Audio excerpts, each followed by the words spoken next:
नमस्कार, देश प्रदेश देख रहे हैं आप। मैं हूं आपके साथ विशाल गर्ग। खबरों की शुरुआत करेंगे। प्रधानमंत्री नरेंद्र मोदी आज पुलिस महानिरीक्षकों के 60वें अखिल भारतीय सम्मेलन में भाग लेने वाले हैं।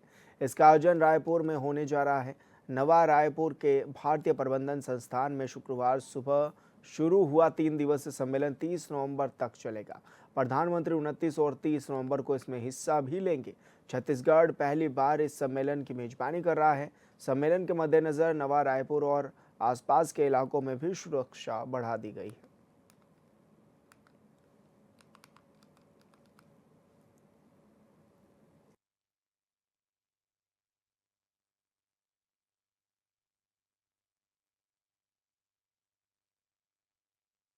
आज माननीय प्रधानमंत्री जी का छत्तीसगढ़ आगमन हुआ है। मुख्यमंत्री, गवर्नर साहब और हमारे केंद्रीय गृह मंत्री जी और हमारे विधायक साथी मंत्रीगण स्वागत किए।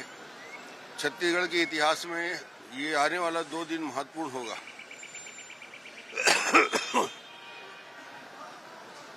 डीजी कॉन्फ्रेंस, जिसमें पूरे हिंदुस्तान के डीजी और अलग अलग फोर्स के वरिष्ठ अधिकारी रहेंगे, उनके साथ चर्चा होगी, रणनीति के विषय में चर्चा होगी। मैं समझता हूं कि छत्तीसगढ़ में एक नई दिशा में छत्तीसगढ़ जा रहा है, नक्सल हिंसा से शांति की दिशा में। और मार्च 2026 तक छत्तीसगढ़ में पूर्ण शांति होगी, ये कमिटमेंट भी है और ये दिख भी रहा है। प्रधानमंत्री जी और गृह मंत्री जी ने जो कहा है, इसमें हम सफल होंगे। ये बड़ा उद्देश्य भी है और देश के लॉ एंड ऑर्डर और बाकी विषयों में भी चर्चा होगी। उत्तर प्रदेश में जारी एसआईआर के दौरान बीएलओ की मौत को लेकर लगातार सवाल उठ रहे हैं। कानपुर में मीडिया के सवालों पर एक बार फिर से सपा अध्यक्ष अखिलेश यादव ने चुनावी आयोग पर कार्यशैली पर सवाल भी उठाए हैं। उन्होंने कहा है कि एसआईआर जरूरी है, लेकिन समय की अवधि बढ़ाने की जरूरत है। उन्होंने कहा कि चुनाव में अभी भी वक्त है, फिर आयोग को जल्दबाजी किस बात की है, इस समझ से परे है। एसआईआर इसलिए हो कि सबका बोर्ड बन जाए। एसआईआर इसलिए नहीं हो कि हमारे चिन्हित करके समाजवादियों के वोट काटे जाएं। और आपने बीएलओ को ट्रेनिंग नहीं कराई। कई बीएलओ जो मेहनत कर रहे हैं उनको समय नहीं दिया गया। एसआईआर अगर सरकार करना चाहती है तो सबसे पहले समय बढ़ाना चाहिए। आखिरकार जल्दीबाजी क्या है?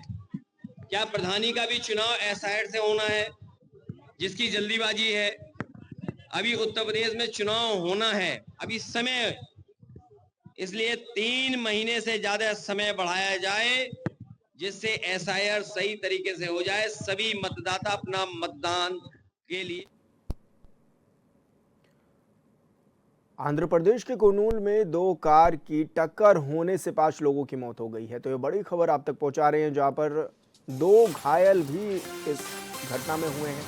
घायलों में की एक की हालत गंभीर भी बताई जा रही है। पुलिस ने बताया है कि कुर्नूल जिले के कोटेकल गांव में शनिवार को 2 कारों के बीच आमने सामने की टक्कर हुई थी, जिसमें 2 बच्चों समेत 5 लोगों की मौत हुई है। तो बड़ी खबर आप तक पहुंचा रहे हैं, जहां पर हादसे में जो लोग मारे गए हैं वो कर्नाटक के रहने वाले थे, ये भी बताया जा रहा है। तो आंध्र प्रदेश के कुर्नूल में बड़ा हादसा हुआ है, जहां पर 2 कारों की टक्कर में 5 लोगों की मौत हुई है। 2 बच्चों समेत 5 की जान इस दौरान चली गई।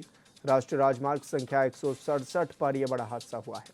कोटेकल गांव के पास 2 कारों की टक्कर हुई। कर्नाटक के रहने वाले थे सभी मृतक। हेमंत सरकार 2.0 के 1 साल पूरे होने पर शुक्रवार को नियुक्ति पत्र वितरण कार्यक्रम का आयोजन मोहराबादी मैदान में किया गया। इस अवसर पर एक भव्य राज्य स्तरीय समारोह का भी आयोजन किया गया।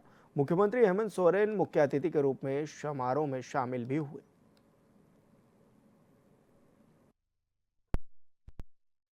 सरकार के शानदार 1 वर्ष का दमदार पड़ाव, माननीय मुख्यमंत्री जी का आगमन। झारखंड की हेमंत सोरेन सरकार ने शुक्रवार को अपने कार्यकाल का 1 वर्ष पूरा किया। इस मौके पर रांची के मोहराबादी मैदान में राज्य स्तरीय कार्यक्रम आयोजित किया गया, जिसमें मुख्यमंत्री हेमंत सोरेन मुख्य अतिथि के रूप में शामिल हुए। मौके को और खास बनाते हुए मुख्यमंत्री सोरेन ने नव नियुक्त शिक्षकों सहित दूसरे विभागों के कुल 9,000 पदाधिकारियों और कर्मियों को नियुक्ति पत्र सौंपे। मुख्यमंत्री ने रोजगार के क्षेत्र में अपनी सरकार की उपलब्धियों का भी जिक्र किया।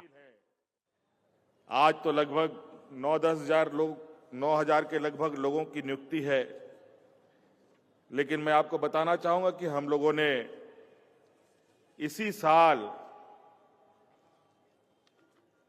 आज को मिलाकर के लगभग 16,000 लोगों की नियुक्ति की है।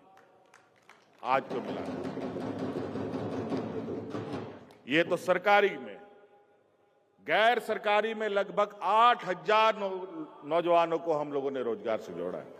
ज्यादातर नियुक्तियां शिक्षा, कृषि, पशुपालन, गृह, आपदा प्रबंधन और सहकारिता जैसे विभागों में की गई हैं। के द्वारा ये नियुक्ति पत्र प्रदान किया जा रहा है। ये नियुक्ति पत्र पाकर चयनित अभ्यर्थियों ने हेमंत सोरेन सरकार की इस पहल का स्वागत किया और धन्यवाद दिया।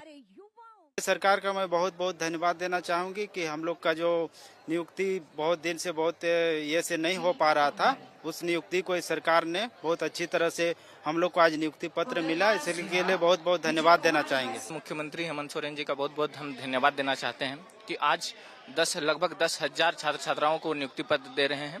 मुख्यमंत्री हेमंत सोरेन ने इस कार्यक्रम के जरिए जनता से प्रदेश के विकास में सक्रिय भूमिका निभाने की अपील की। कार्यक्रम में गांजई विधायक कल्पना सोरेन, मंत्रिमंडल के अन्य सदस्य और बड़ी संख्या में आम नागरिक भी शामिल हुए।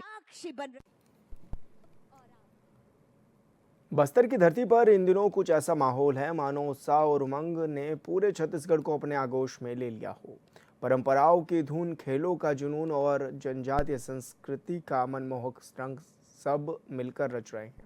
एक ऐसा उत्सव जो सिर्फ खेल प्रतियोगिता नहीं बल्कि एक सांस्कृतिक पर्व भी बन चुका है।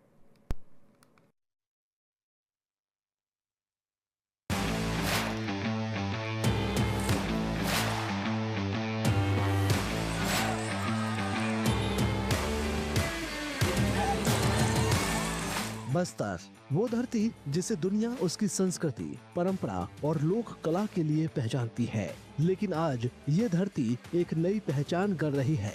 बस्तर ओलंपिक 3 चरणों में संपन्न होने वाले इस आयोजन की शुरुआत 25 अक्टूबर से हुई है, जिसका समापन नवंबर के अंतिम सप्ताह में संभावित है।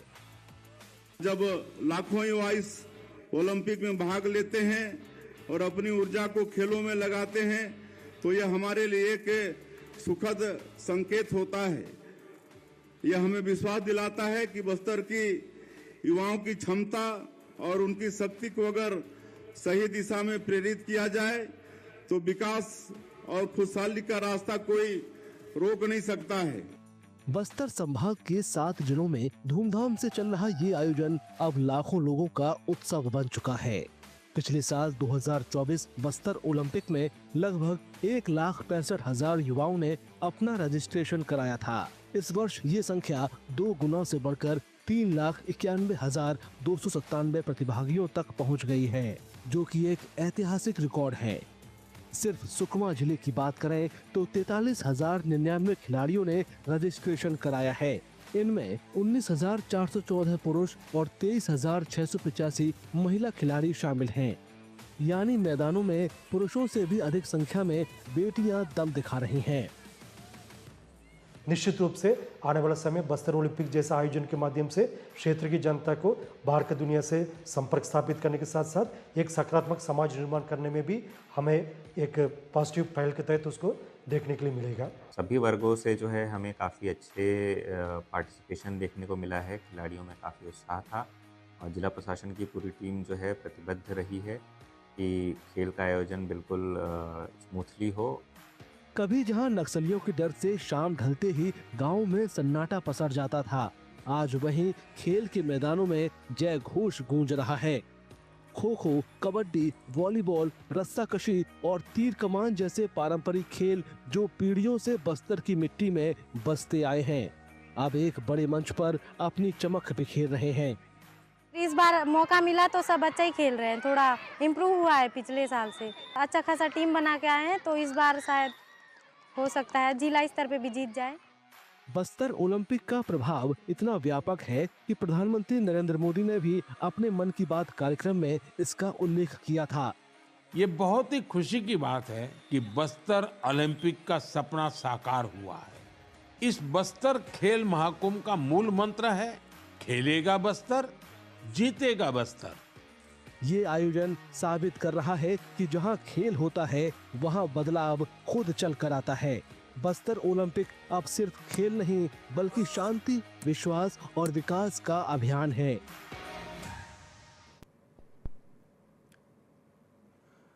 छत्तीसगढ़ में धान खरीद की गति अब लगातार बढ़ती जा रही है, जिससे किसान बिना किसी परेशानी के समर्थन मूल्य पर अपनी उपज बेच पा रहे हैं। राज्य में अब तक 23.67 लाख क्विंटल धान की उपज हुई है। छत्तीसगढ़ में 15 नवंबर से शुरू हुई धान खरीदी ने सिर्फ 6 दिनों में ही बड़ा आंकड़ा छू लिया है। छत्तीसगढ़ में समर्थन मूल्य पर धान खरीदी ने रफ्तार पकड़ ली है। किसानों की मंडियों में बढ़ती आवाजाही, ऐप से आसानी और सरकार की सख्त निगरानी के बीच धान खरीदी सीजन 2025-26 ने नया रिकॉर्ड बनाना शुरू कर दिया है। राज्य में अब तक 23.67 लाख क्विंटल धान का उपार्जन किया जा चुका है। 20 नवंबर को ही 9 लाख क्विंटल से अधिक धान खरीदा गया। छत्तीसगढ़ में 15 नवंबर से शुरू हुई धान खरीदी ने मात्र 6 दिनों में ही बड़ा रिकॉर्ड बना लिया है। सिर्फ 20 नवंबर को 9,615 क्विंटल धान की खरीदी दर्ज की गई। कि इस साल 27 लाख किसान धान बेचिन है, 149 लाख मीट्रिक टन धान पिछले साल से भी ज्यादा धान खरीदी हुए है और ओकर जो अंतर के राशि 12,000 करोड़ रुपया एक मुश्त इस साल के भी हमार सरकार देहे के काम करी से कृषि उन्नति योजना में। तो ऐसे किसान मला भी मैं बधाई देता हूँ। सीएम विष्णुदेव साय के निर्देश पर खरीदी के साथ साथ भुगतान भी तत्काल शुरू कर दिया गया है। मार्कफेड ने एपेक्स बैंक को 214.18 करोड़ रुपए जारी कर दिए हैं। सरकार द्वारा धान खरीदी के भुगतान के लिए 26,200 करोड़ की बैंक गारंटी पहले से स्वीकृत है। राज्य सरकार ने यह सुनिश्चित किया है कि समर्थन मूल्य पर धान खरीदी में कोई गड़बड़ी न हो। किसानों से कल मैं स्वयं ही कई केंद्रों पर गया था, किसानों से बात की, सारी प्रक्रिया को देखा, तो बड़ी ही सम्यक तरीके से, पारदर्शी तरीके से, निष्पक्ष तरीके से खरीदी चल रही है। 7 बजे सुबह आ जाते हैं और एक एक करके फोटो खींच के ही अंदर प्रवेश किया जाता है।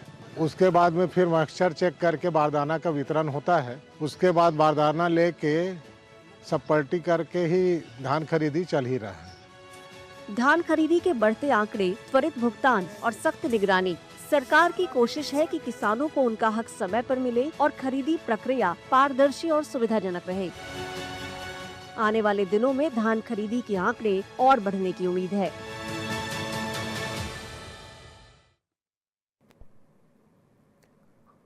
लखपति दीदी का उद्देश्य स्वयं सहायता समूह की महिलाओं को सशक्त बनाना और सतत आजीविका के माध्यम से उनके घरेलू आय को हर साल 1 लाख रुपए से अधिक बढ़ाना है, जिसका असर गुजरात के सूरत में भी देखने को मिला है। सखी मंडल से जुड़ने के बाद रेखाबेन गामिट टिफिन पैकिंग में व्यस्त हैं और आर्थिक रूप से आत्मनिर्भर बन गई है।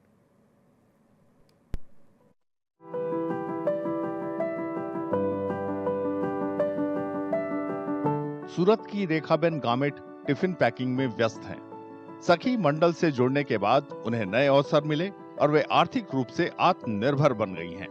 इस सफलता के कारण रेखाबेन लखपति दीदी के रूप में पहचानी जाने लगी हैं। सखी मंडल में जोड़ाया पछी मने आर्थिक रीते घणो लाभ थयो। धीरे धीरे मारा टिफिन 25-26 जाय छे डेली। सूरत की निमिषा बेन पटेल भी मिशन मंगलम योजना के तहत सखी मंडल से जुड़ी और मंगलम कैंटीन शुरू की। वे अपने परिवार को आर्थिक मजबूती प्रदान कर रही हैं और इस योजना की सफलता का जीता जागता उदाहरण बन चुकी हैं। आर्थिक रीते खूब ज फायदो थयो छे। હું પોતાના પગ પર થઈ છું, મારા છોકરાનું ભરણ પોષણ કરું છું, ઘર ચલાવું છું। लखपति दीदी का उद्देश्य स्वयं सहायता समूहों की महिलाओं को सशक्त बनाना और सतत आजीविका के माध्यम से उनके आय को प्रतिवर्ष 1 लाख रुपए से अधिक बढ़ाना है। प्रधानमंत्री नरेंद्र मोदी के मार्गदर्शन में 2023 में लखपति दीदी योजना की शुरुआत हुई, जिसका लक्ष्य 2027 तक 3 करोड़ महिलाओं को आर्थिक रूप से सक्षम बनाना है। આ સાધનો માટે એમને મેં વાત કરી એમ રિવોલ્વિંગ ફંડ અને જે કોમ્યુનિટી ઇન્વેસ્ટમેન્ટ ફંડ વગેરે અલગ અલગ પ્રકારની લોન અને સહાય જે આપવામાં આવે છે એમાંથી એ લોકો ખરીદી શકે છે। ઉપરાંત આદિજાતિ વિસ્તારોની જે બહેનો છે જે ખૂબ પછાત વિસ્તારોમાં રહેતા હોય અને એમને તકલીફ પડતી હોય તો આપણે ટીએસપી સાથે સહયોગ કરીને એમને સાધનો જે છે એ પણ અમે પૂરા પાડીએ છીએ। गुजरात की महिलाओं तक योजना का अधिकतम लाभ पहुंचाने के लिए मुख्यमंत्री भूपेंद्र पटेल के नेतृत्व में प्रभावी और संगठित प्रयास किए गए। जुलाई 2023 तक राज्य में लगभग 5,96,000 महिलाओं की आय 1 लाख रुपए से अधिक हो गई और वे गर्व के साथ लखपति दीदी बन चुकी हैं। राज्य का लक्ष्य है कि आने वाले समय में गुजरात की 10 लाख महिलाओं को लखपति दीदी बनाकर महिला सशक्तिकरण का एक अभूतपूर्व उदाहरण स्थापित किया जाए। भारतीय टीम के लिए वनडे सीरीज में दक्षिण अफ्रीका से भिड़ना मुश्किल चुनौती होगा। टेस्ट सीरीज में भारत का क्लीन स्वीप करने के बाद मेहमान दक्षिण अफ्रीका टीम के हौसले बुलंद हैं। इस बात को भारतीय टीम के बॉलिंग कोच मार्केल भी अच्छी तरह जानते हैं। मार्केल ने कहा है कि प्रोटियाज टीम से मुकाबला करने के लिए भारतीय टीम को लय हासिल करना बेहद जरूरी है।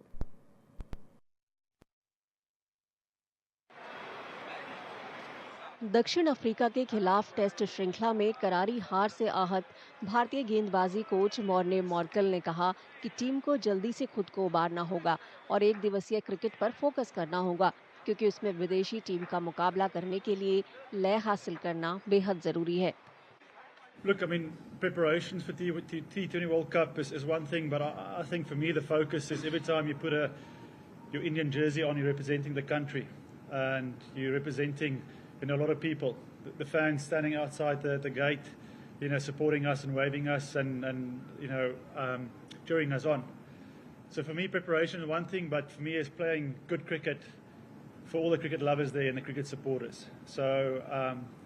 I think that would be the focus, is to bring a bit of momentum back into the Indian dressing room after disappointing 2 weeks, and by that is to put all other thoughts aside and just play good solid white ball cricket starting in 2 days' time.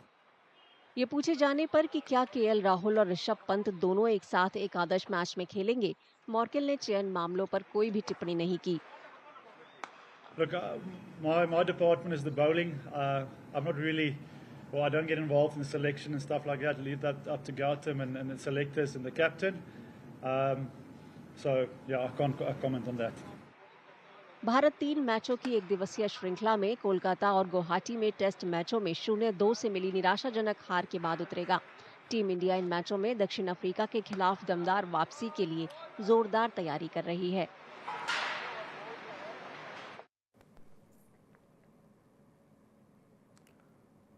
Rajaji tiger reserve में लंबे इंतजार के बाद हाथी safari फिर से शुरू हो गई है। चिला रेंज में हाथिनी राधा और रंगीली पर्यटकों को जंगल में घुमा रही है। 15 जून तक सफारी की अनुमति है। सालों बाद हाथी सफारी शुरू होने से पर्यटकों में भी उत्साह नजर आ रहा है और पर्यटन क्षेत्र में रौनक भी लौट आई है।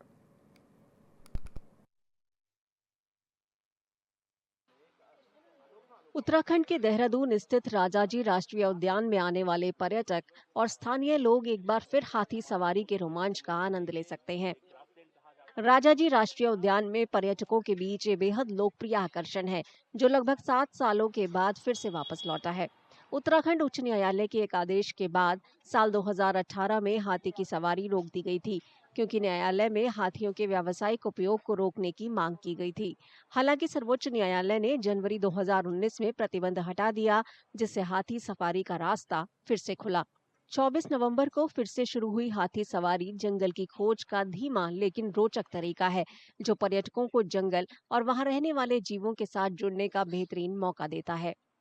हाथी बहुत आराम से जाता है। प्रकृति के बीच में आप घूमते हैं, तरह तरह की वनस्पतियों का आपको अवलोकन होता है, जंगली जानवरों को नजदीक से देखने का आपको अवसर मिलता है। इन सब चीजों के अलावा हाथी की जो सवारी है ना, वो अपने में ही खुद एक रोमांचक सवारी है। उसका अगर आप लुत्फ उठाते हैं तो वो एक अलग अनुभव है। उत्साहित बहुत हैं कि हाथी पे बैठ के कैसा लगेगा, और जंगलों से तो खास प्रेम है, और जंगलों का संग और हाथी के ऊपर सवारी, तो बहुत ही अच्छा एक फीलिंग आ रही है। इससे पहले कभी किया था आपने? नहीं, हाथी पे नहीं किया, वैसे तो जंगलों में काफी घूमे हैं, बट हाथी के ऊपर कभी नहीं। पार्क प्रशासन ने जंगल घूमने के लिए सफारी के 2 रास्ते बनाए हैं, जो पर्यटकों को सुरक्षित, सुगम और वन्य जीवों के देखने का सुंदर अनुभव देते हैं। जब हाथी लोग देखते हैं और हाथी चलते हैं तो सबका एक जिज्ञासा होती है कि हम भी हाथी की मतलब चढ़ के जो है उसमें जंगल का लुत्फ लें और जंगल की वाइल्ड लाइफ देखें, जिस कारण लोग यहाँ पे आते हैं। और ट्रैक भी हमने काफी मतलब सघन में ही बनाया है, जिसमें मतलब जंगल का आनंद लगे और जंगल के बारे में लोगों को जो है जानकारी होती है कि जंगल क्या होता है, वास्तव में जंगल क्या होता है। तो अभी जब इस ट्रैक से हाथी में घुसता है तो जंगल को देखी भी खुश होता है और वाइल्ड लाइफ को देखी होता है और बड़ा लुत्फ उसका उठाते हैं। वन अधिकारियों के मुताबिक ये पहल इको पर्यटन के साथ पर्यावरण संरक्षण को भी बढ़ावा देती है, क्योंकि हाथी सफारी जीप सफारी की तुलना में ज्यादा शांत और कम प्रदूषणकारी होती है।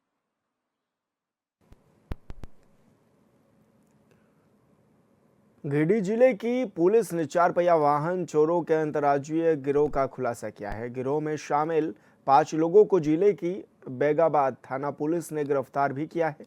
गिरफ्तार गिरोह के पास से चोरी में इस्तेमाल करने वाले औजार और चोरी की घटना को अंजाम देने के लिए इस्तेमाल किए जाने वाले एक स्कॉर्पियो वाहन को भी सीज किया गया है।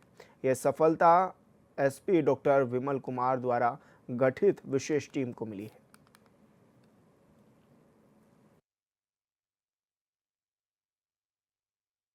दिनांक 18/11/2025 को बेंगाबाद थाना अंतर्गत निवासी रीना देवी के द्वारा अज्ञात चोरों के विरुद्ध उनके घर से स्कॉर्पियो चोरी कर लेने के आरोप में कांड दर्ज किया गया, जिसमें पुलिस अधीक्षक महोदय के द्वारा एक छापामारी दल का गठन किया गया, जिसमें सब इंस्पेक्टर जितेंद्र कुमार सिंह थाना प्रभारी Bengabad, sub inspector Ravinder Kumar, sub inspector Vijay Kumar Mandal एवं अन्य सशस्त्र बल के द्वारा बिहार से छापामारी करते हुए कुल 5 अभियुक्तों को गिरफ्तार किया गया, जिसमें से घटना में प्रयुक्त किए गए स्कॉर्पियो, जिससे चोर बेंगाबाद आए थे स्कॉर्पियो चोरी करने के लिए, उस स्कॉर्पियो को रिकवर किया गया और गिरफ्तार अभियुक्तों के पास से चोरी करने में जिस औजार का प्रयोग किया जाता था वो औजार और चोरी करने के बाद स्कॉर्पियो को जो मॉडिफाई किया जाता था वो मॉडिफाई करने वाले अन्य सामग्रियां भी बरामद की गई है।